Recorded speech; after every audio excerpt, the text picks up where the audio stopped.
Visiem atkal mani sauc Kirills, un šodien es jums pastāstīšu par jaunumiem Magic 24. versijā. Sāksim mēs ar Revit daļu, un otrajā pusē būs par AutoCAD jaunumiem. Tad jaunā versija iznāca šovasar, kā katru gadu, un tad apskatīsim, kas ir jauns. Tad pirmā lieta ir tas, ka Magic for Revit 24. versija tagad atbalsta Revit 24. versiju un arī atbalsta Revit līdz pat 21. gada versijai. Tad jūs varat izvēlēties, kādu Revit platformu izmantot. Ir 4 opcijas. Pirmā lieta ir mainīt gaisa apjomu sistēma aprēķins. Angliski saucās Variable Air Volume. Un parādīšu, kā tas strādā. Šeit mums ir piepildu sistēma, piemēram, un ir izlikti difuzori. Un, lai šī funkcija strādātu, jums ir jānorāda difuzoriem obligāti, ka tas ir Variable Air Device, WAV device. Šeit ir jāieliek ķeksītis. Pirmā lieta. Ja? Tālāk ir jānorāda plūsmas, minimālā, maksimālā un nominālā, jeb normālā. Tad šeit ir 60, 80, 100. To es esmu ievadījis. Tas viss ir ievadīts šiem te 5 difuzoriem. Tālāk mums ir jāuztaisa zonas, 3 zonas. Pieņemsim, šajā te kabinetā mums vajag maksimālo plūsmu 100 kubikmetrus. Šeit mums vajag normālu plūsmu 80 kubikmetrus, un šajās 3 telpās, pieņemsim, mums vajag 60 kubikmetrus. Un līdz ar to mēs tad varam simulēt ar dažādām plūsmām un tās mainīt attiecīgi. Tad šeit zem Calculation Control pirmā lieta mums jāuztaisa WAV zone. Šeit spiežot plusu, mēs nosauksim, pieņemsim vienkārši. Visā uzreiz var rakstīt, pieņemsim, maksimālā plūsma kods. Un tad mums jāpievieno iekārtas. Var, piemēram, pa vienai šo paņemt, ko viņš nolasa. Tad Finish Editing. Tad taisi nākamo. Piemēram, normāli. Un arī šo difuzoru. Un trešā zona minimālā. Un te var add by area. Ņemt šos 3. Uzreiz nolasa. Tālāk, ko mums ir tad, 3 zonas, tās iekārtas un kāda tur ir plūsma kopējā. Tālāk šeit mums jāuztaisa jauns schedules, grafiks. Ir tāds defaultais jau gatavs, bet mēs varam uztaisīt, izņemt ārā un uztaisīt jaunu tests, piemēram. Un tad šeit attiecīgi savadīt, ka maksimālajā mums vajag boost flow, normālajā mums vajag normal flow un minimālajā mums vajag minimum flow. Spiež OK. Aiztaist ciet. Un tālāk jau var veikt balansēšanas aprēķinu.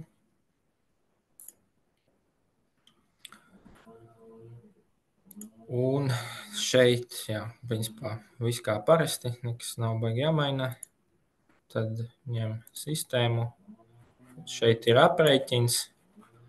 Un šis aprēķins šobrīd ir default schedule. Un te mēs varam redzēt, kad ir 100 kubikmetri visiem difuzoriem. Var teikt, tā ir tā maksimālā plūsma. Bet šeit izvēloties šo te schedulu, testu, ko es uztaisīju, un spiežot update balancing, šeit pamainās plosmas. Šim difuzoram ir 100, tas ir maksimālais, ko normālais ir 80 kubikmetri, un minimālais 3 difuzoriem 60 kubikmetri. Ja? Un, attiecīgi, protams, mums mainās informācija par spiedienu zudumiem, un var arī attiecīgi mainīties diametri. Ja? Tad šo te funkciju var izmantot situācijās, kad jūs gribat patestēt, kā sistēma uzvedās pie mainīgām plūsmām. Un, vienīgā lieta, kas nav iespējams, tas ir šeit nospiest OK, updateot uz modeli šo informāciju. Tas strādā tikai pie šī default schedule. Bet, es esmu uzdevis jautājumu, kāpēc šis OK nav iekļauts. Pagaidām tāda laba atbilde man nav bijusi, bet es domāju, ka viņi arī ieklausīsies, ka mums vajadzētu ļaut šo te saglabāt.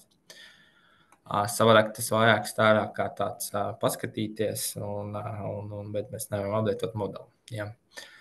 Bet, kas šeit vēl ir iespējams, šeit ar labo taustiņu jūs varat jebkurā brīdī pamainīt. Piemēram, minimālajiem 60 ir pamaz. Jūs varat pateikt, ka mums te vajag maksimālo vai normālo plūsmu. Un atkal spiežot update balancing, tad viņš ir kur, teiksim, pabaudīsim vēlreiz. Vai būs iedosim. Ok, update.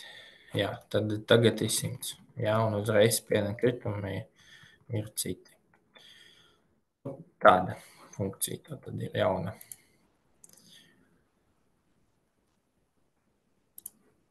Tā, iesim uz nākamo funkciju. Saucās Project Wizard. Tas ir jauns rīks, lai jūs varat ātrāk izveidot projektu jaunu, vai arī, kad projekts izveidot, pamainīt kaut kādas vērtības. Viss vienā logā. Šeit viņš atrodas, Project Wizard.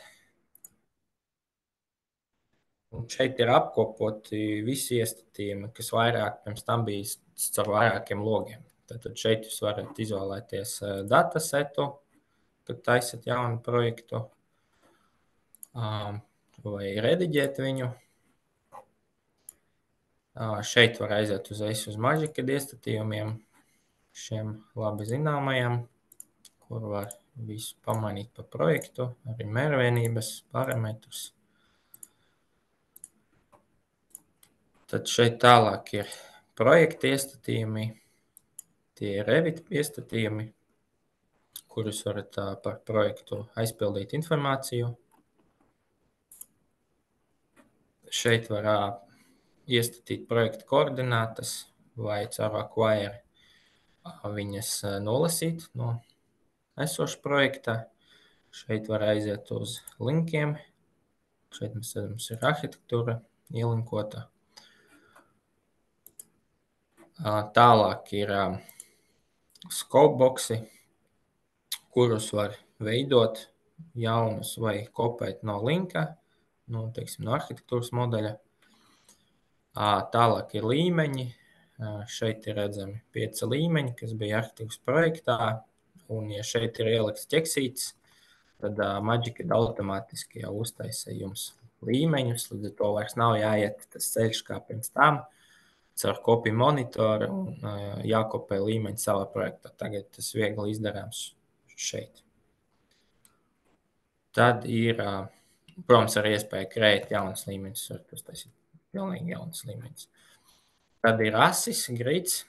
Šeit arī ir iespēja no copy from link nolasīt no arhitektūras projekta asis un ielikt savā projektā, vai uztaisīt jaunas asis pašiem, vai kādu, ja nevajag izņemt ārā. Un arī telpas. Šeit tiek nolasītas telpas no arhitektūras projekta. un vairs nav jātaisa spaces. Jā, līdz ar to tad caur šo Project Wizard mēs panākam ātrāk procesu uzsākt jaunu projektu. Nākamā funkcija arī jauna saucās View Manager. Tas ir tā kā skatu pārvaldnieks, atrodas šeit. Un caur šo te mēs varam ērti tagad veidot jaunus skatus, vai griestu skatus, vai 3D skatus, pārvaldīt griezumus. Un pieņemsim šeit Create Floor Plans. Šeit jau ir redzami plāni, skati, kas ir uztaisīti. Pieņemsim šeit mums ir sašķirot priekš apkures un priekš ventilācijas, jā, un piemēram mums vajag ūdenim uztaisīt jaunus vai sprinkliem vai elektrībai. Tad mēs spiežam Create Floor Plans, izvēlamies visus stāvus, piemēram, un izvēlamies template, piemēram, ūdens, un spiežam OK. Un tad viņš pasaka, ka šādi skati tiks izveidoti, spiež Create, un kur ātri mēs dabūjam ūdens skatus 5 stāviem. Un šeit arī var veidot atkarīgos skatus līdzīgi.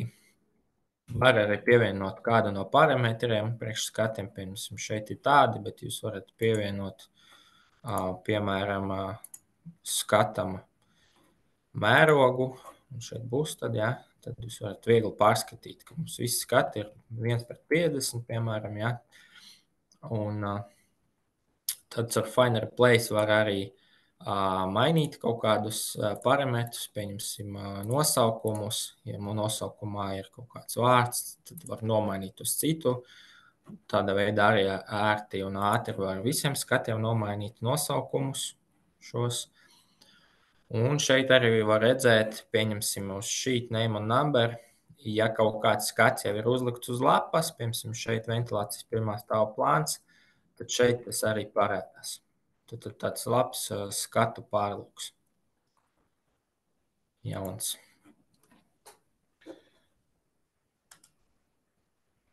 Tā, iesim tālāk. Ir uzlabotas arī skatu funkcijas. Šī funkcija strādā izmantojot provision rīku vai clash checkingu. Parādīšu uz clash checking, kā tas strādā. Kad mēs taisam jaunu clash pārbaudi, tad mēs, piemēram, izvēlamies šo te projektu. Spiežam OK, viņš meklē sadursmes. Un te mēs bijām pirmā stāva plānā, bet šeit sadursmes nav, bet ir atrastas 2 sadursmes, un šī jaunā funkcija palīdz ātrāk un vieglāk atrast pareizo skatu, kur ir šie te klaši. Un tas strādā tā, ka mēs vienkārši spiežam uz šo te meklēšanas funkciju, un viņš automātiski atver 3. stāvu, kur ir krustošanās. Un attiecīgi šeit mēs varam, protams, spiest šeit virsū, show element, un viņš parāda, ka šī caurule krustojas ar šo cauruli.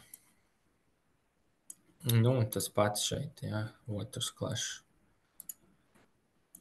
Nu, tas ir šeit, tas pats otrs, jā. Tā kā tāda funkcija jauna, lai vieglāk atrastu krustojušos elementus. Tā, iesim tālāk. Arī tas pats stāsts par to skatu pārlūku uzlabojumiem. Ja mēs pieņemsim, veidojam vertical crossing, šī te vietā mēs gribam uztaisīt jaunu krustoju, pārēju.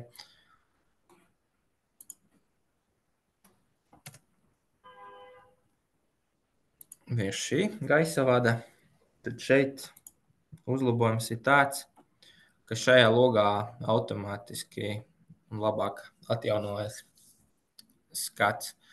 Piemēram, šeit mēs varam nolaist šo cauruli zem tās, pamainot atzīmi uz 2300, pēc refresh, un rekur uzreiz var redzēt, kā atjaunojas gaisotnes.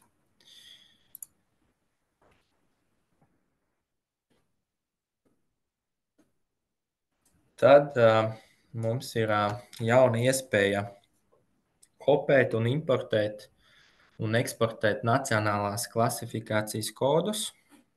Tas ir datasetā. Šeit zem variable settings ir National Classification Codes. Šeit ir kā piemērs vienkārši viens ielikts, kas ir uz gaisa sadalītājiem kodi. Un šo te mēs varam tagad gan importēt, gan eksportēt. Un formāts ir XML.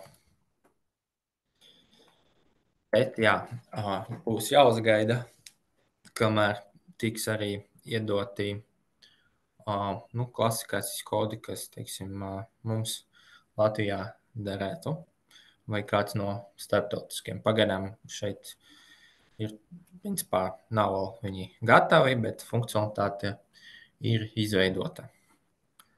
Un kaut kas līdzīgs ir System Classification Codes. Arī šos te varēs importēt un eksportēt, un arī XML formātā.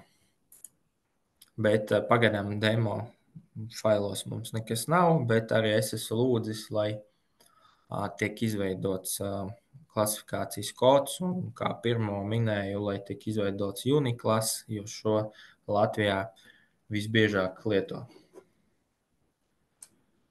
Pagaidām viņiem ir izveidoti priekš Skandināvijas valstīm. Tā, tālāk vēl viena jauna lieta ir iespēja izmantot Selection Area opciju. Šeit ir Selection Area. Mēs varam uztaisīt zonas, nodefinēt. Pieņemsim, šeit mums ir kaut kāda speciāla zona. Zona 1.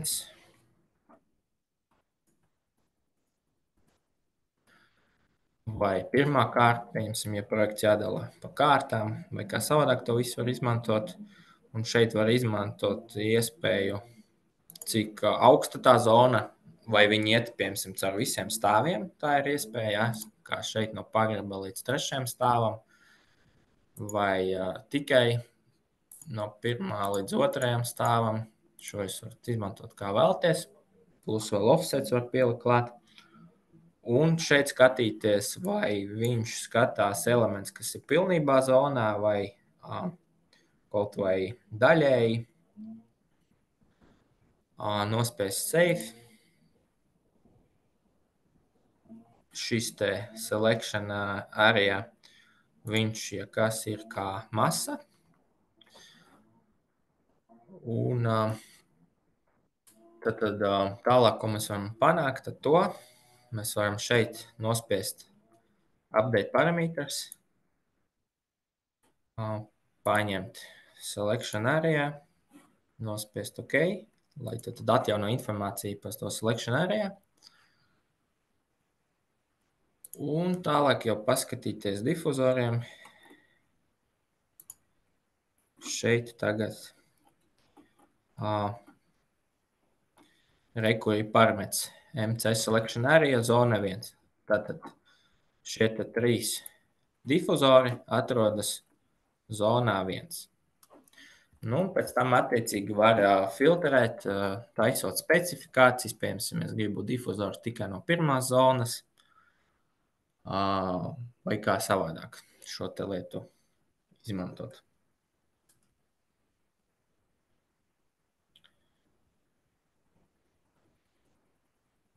Tad mums ir par ūdeni runājot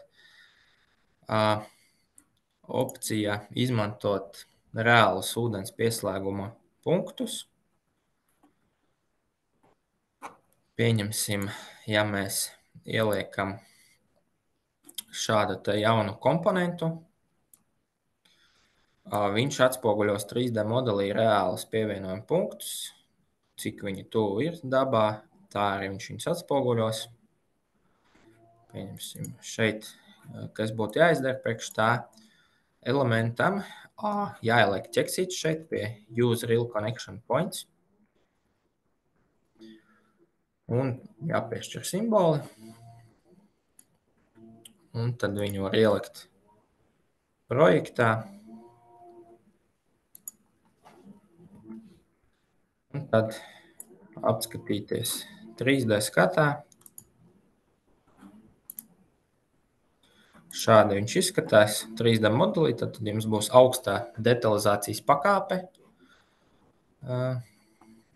Bet arī, ja mēs pārslēgtos uz core stilu, kur mēs redzam simbolus, šeit tie simboli ir viens otram virsū, tad pa tuvu. Tad šo arī var regulēt, lai tas arī šādos skatos izskatās labāk. Tad to vienkārši var regulēt šeit, uzspiežot uz simbolā, un šeit ir distance between symbols, piemēram, nevis 160, bet 250. Nospiež enter, ja, un šādā veidā sakārto. Vai arī uzreiz, kad spiež izvēloties produktu, tad šeit var arī distance between symbols, šeit arī var pamainīt uz lielāko.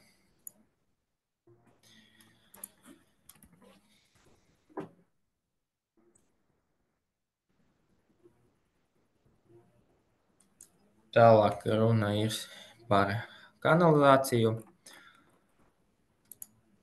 un par aprēķiniem, plūsmas aprēķiniem. Tad jauna lieta ir tāda, ka tagad var rēķināt plūsmas, summēt kanalizācijai no dažādām sistēmām. Piemēram, šeit man ir sistēma lietusūdens kanalizācija, un šeit man ir sistēma saimniecības kanalizācija. Ja, un šeit tālāk arī aiziet saimniecības, ja, un šeit arī mums ir lietusūdens. Tad pirmkārt ir iespējams viņas savienot vienopus un panākt to, ka Revit nenomaina viņus uz vienu sistēmu, bet tas ir, protams, korekti uzzīmēt uz tāda, bet arī galvenais, ka var tagad to visu sasumēt kopā. Un te var būt 3, 4 vai 5 vai 10 sistēmas, te nav limita. Viņas pilnīgi var būt atšķirīgas. Un tad šeit, spiežot calculation, drainage flow calculation, izvēlamies šo te atzaru. Un šeit mēs varam redzēt, ka tiek sasumēts. Kopā mums ir 7 litri sekundē, un summē šos te punktus, kur bija 3, 2, 2. Ja? Tā kā tāda jauna iespēja, uzlabojums. Nākamā lieta ir par ventilāciju. Pie Duct Series Updater. Pieņemsim, ja mēs runājam par kantainajiem gaisa vadiem, tad tagad var uztaisīt apgrieztu izmēru. Piemēram, mums ir gatavs izmērs 150 uz 100. Mēs varam uztaisīt pretēji no 100 uz 150. Vienkārši paņemot šeit 100, 150 un pievienojot iekšā šādā veidā.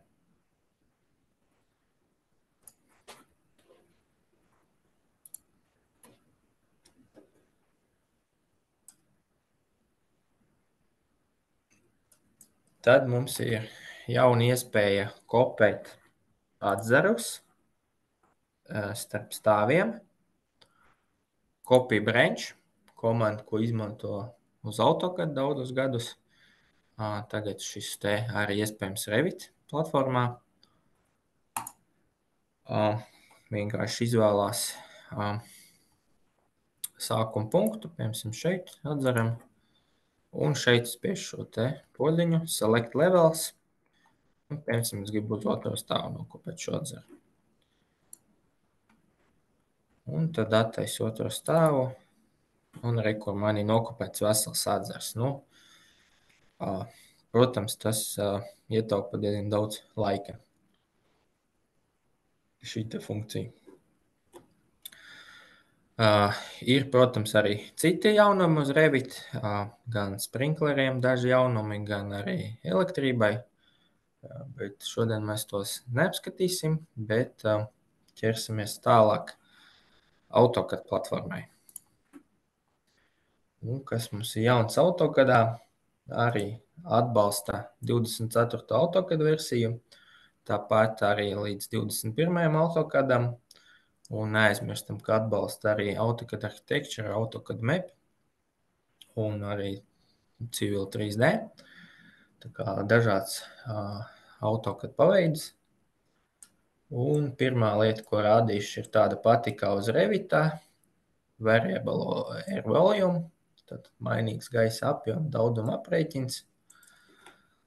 Funkcija līdzīga, vienīgi atšķirās bišķiņa interfejs.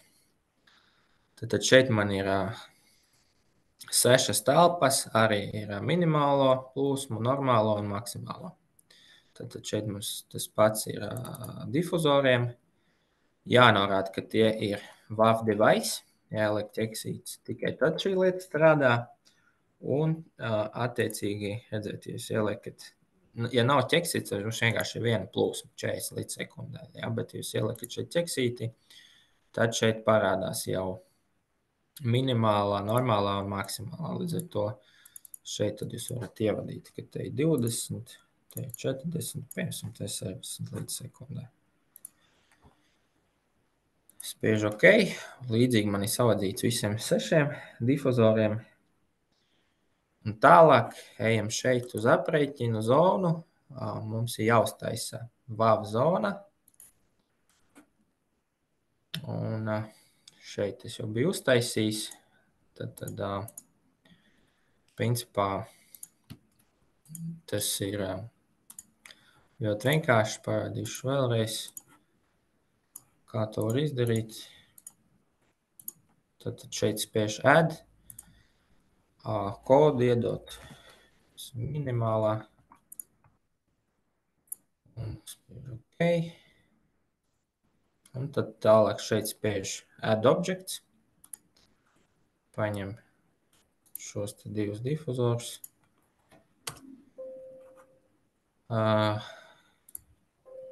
Viņi jau ir zonā, jā, tāpēc, kad viņš pirms tam bija taisījis to. Tad viņš vēl viņus atcerās. Nu, nekas, pamēģināsim, vai tas strādās pie schedules. Tad nākamā sadaļa būtu schedules, un šeit arī caur labo taustiņu add jūs varat uztaisīt jaunu schedulu un iekļaut. Tad, jā, man te ir pazudis. Es domāju, ka tagad nekas nestrādās. Tad es paņemšu remove objects.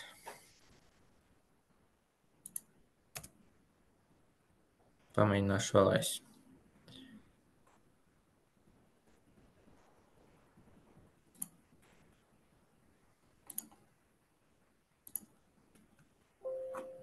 Tā, jūs par Lancaster grupu minimum ļoti interesanti. Lai gan neviena īsti tur nav. Ok, labi. Pieņemsim. Tad, tā kā man bija jau sataisīts šis teitas scenārijs.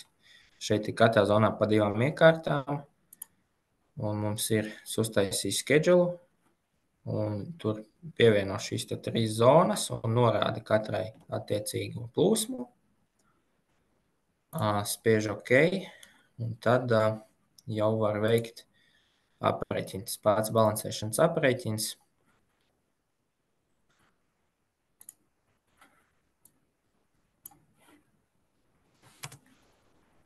Tā, un tad izvēlās sistēmu.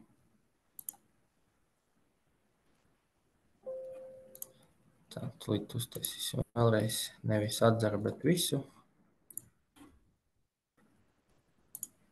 visu šo te pieplūdes sistēmu.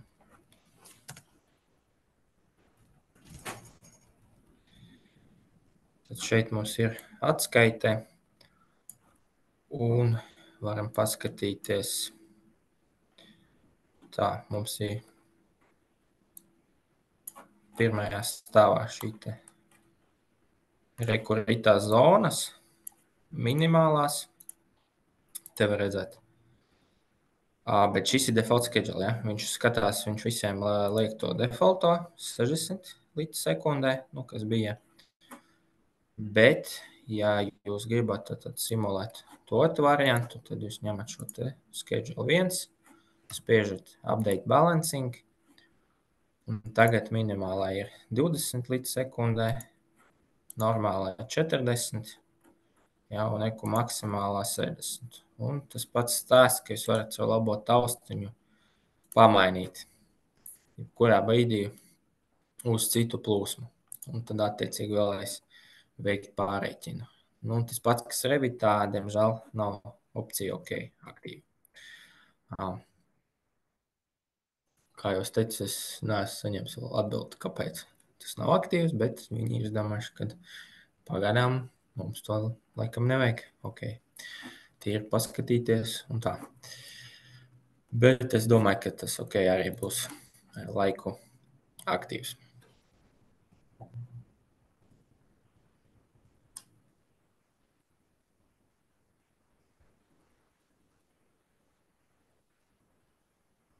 Tā, nākamā lieta arī līdzīgi kā Revitā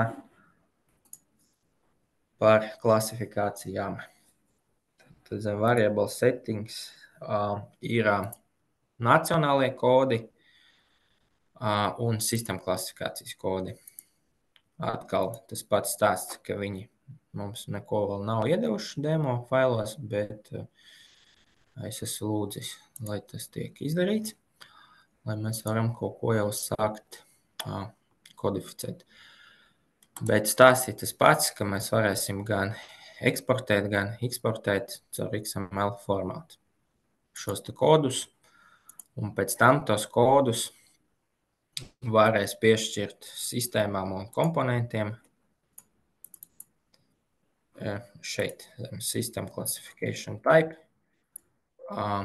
Tātad šeit varēs viņus izmantot. Tas ir tas ceļš uz BIM, ka mēs varēsim, ko arī mums tagad Latvijā prasa bieži, jau piešķirt elementiem kodus.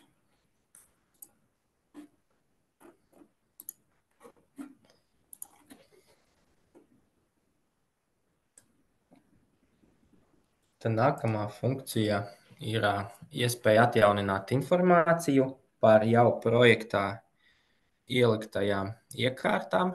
Pieņemsim, mēs esam ielikuši kaut kādu iekārtu, vārstu, pieņemsim stat 0, šajā projektā ir vārsts.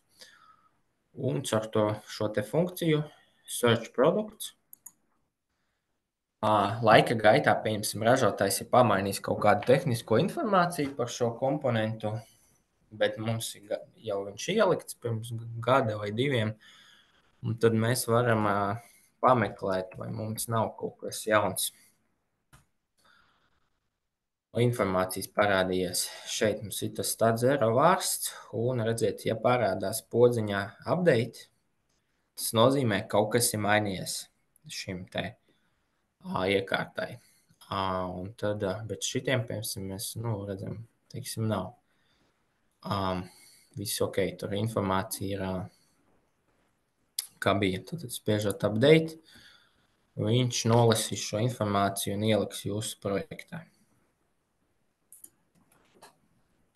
Tur tad atkal būtu principā jāpieliek šī iekārta tā kā no jauna. Tā sanāk.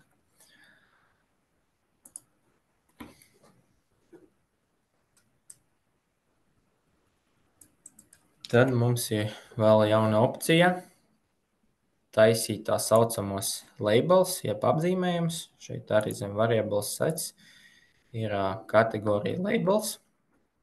Es esmu uztaisījis vienu labelu, piemēram, pirmā kārta, bet jūs varat šeit arī taisīt jaunus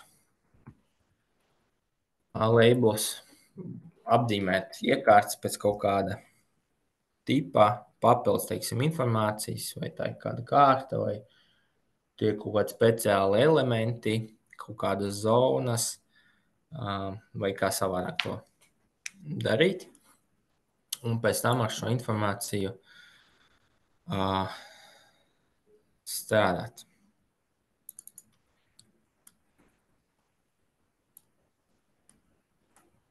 Redzēt, šeit mēs paņemam difuzoru, un viņam parādās opcija labels.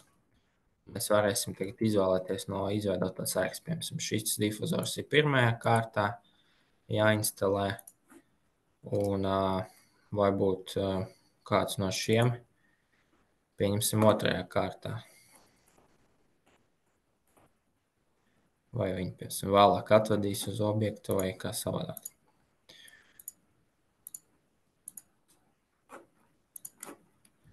Tālāk šo te mēs varam izmantot, piemēram, veidojot IFC eksportu. Šeit ielikt var ķeksīti, eksportēt ar labeliem vienmēr, un šeit var, piemēram, izvēlēties eksportēt visas iekārtas, kas tiks uzstādīts pirmajā kārtā vai otrajā kārtā. Var arī redzēt vairākas, gan pirmajā, gan otrajā. Caur šo set several, vai arī noņemt nost, tāda ir opcija. Un tāpat šos labelus var izmantot arī, kad jūs taisat reportus, ja patskaits.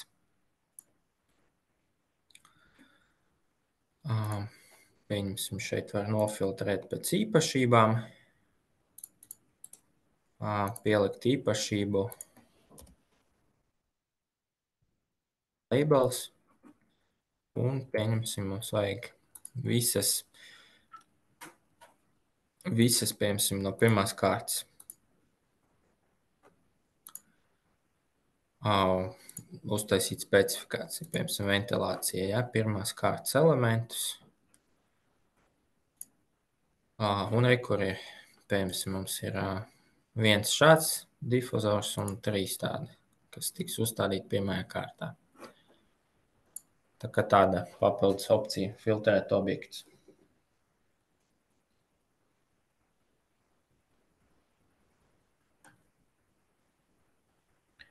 Tad ir viens uzlabojums, tāds neliels, ko var, piemēram, elektrībā izmantot, kad mums ir kabeļu plaukti, funkcijā Drawing Cleaning Utility, bišķiņu uzlabota.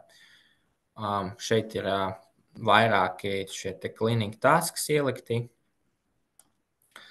Piemēram, ir tāds clear fill jauns, ja jums, piemēram, ir kaut kāds reģions, kas tiek iehečots ar tādu dzeltenu, citais, un jums vajag viņu nodzēst. Tad jūs varat šo te clear fill izmantot. Bet elektrībā atsevišķi, piemēram, mēs varam izmantot komandu explode. Pieņemsim šeit, kas elektrībai tikai strādā, mēs varam kabeļu plauktus uzspredzināt. Piemēram, šeit jūs redzat 3D modeli, kā viņi izstāsta kā reāli, bet izmantot šo te explode cable trace funkciju, paskatieties izmaiņas, redzēt, viņš viņu eksplodo par AutoCAD līnijām, jeb AutoCAD primitīviem. Attiecīgi, protams, mēs varam kaut ko tur padzēst, ja kaut kas nav sanācis tik labi.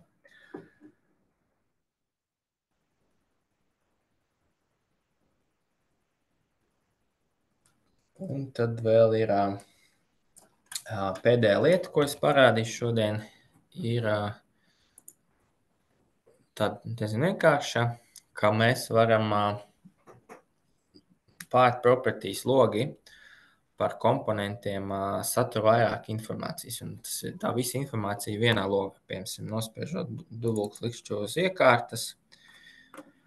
Redzat, pār properties logs, tagad viņš satur visu informāciju, kas ir iespējama. agrāk šī informācija bija izmētāta starp vismaz 2 logiem. Bija diezgan skopa, mēs gājām vienkārši pār properties, un mums bija atsevišķi jāiet uz šiem te parametriem, kas bija no AutoCAD vides. Tad tagad mums ir šeit viss vienā logā. Tad pārskatāmāka informācija, vieglāk strādāt. Protams, šis te arī ir kā bijis līdz šim palicis šie te logi. Tad